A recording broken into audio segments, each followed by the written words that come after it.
December 6న Warangal నగరంలో జరిగే జనసభ విజయవంతం చేయాలని సిపిఐ ఎంఎల్ లిబరేషన్ జిల్లా కార్యదర్శి గుమ్మడి రాజుల సాంబయ్య పిలుపునిచ్చారు. ఆ కార్యక్రమానికి సంబంధించిన కరపత్రాన్ని ఆదివారం తెలంగాణ సాయుధ పోరాట యోధురాలు చాకలి ఐలమ్మ విగ్రహం వద్ద ఆవిష్కరణ చేయడం జరిగింది. ఈ సందర్భంగా సాంబయ్య మాట్లాడుతూ మూడవసారి అధికారంలోకి వచ్చిన బీజేపీ ప్రభుత్వం తన పాస్టిస్ట్ చర్యలను తీవ్రతం చేస్తూ ఉంది. ప్రజా తీర్పును గౌరవించకుండా రాజ్యాంగాన్ని అపహాస్య పాలు చేస్తుందని అన్నారు. ప్రజల హక్కులను ప్రజాస్వామ్యాన్ని ప్రజలకు నిరాకరిస్తుందని, ప్రజాస్వామ్య భావ ప్రకటన స్వేచ్ఛ పతన స్థాయిలో ఉన్నట్లు లెక్కలు చెబుతున్నాయని ఆయన తెలిపారు.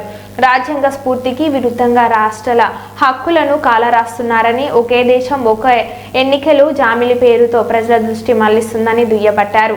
హిందూ రాష్ట్రాన్ని ఏర్పాటు చేయడం కోసం తన పాసిస్టు పంథాను మమ్మరం చేస్తుందని ఆయన ఆరోపించారు. హిందుత్వ ఎజెండాను అమలు చేయడంలో ఉన్న శ్రద్ధ పెరుగుతున్న ధరలను, నిరుద్యోగాన్ని, ప్రజా సంక్షేమాన్ని పట్టించుకోవడం లేదని విమర్శించారు. దేశాన్ని రక్షించుకోవడం కోసం అది కమ్యూనిస్టులతోనే సాధ్యమవుతుందని నిరూపించడం కోసమే ఈ యొక్క జనసభను నిర్వహించడం జరిగింది.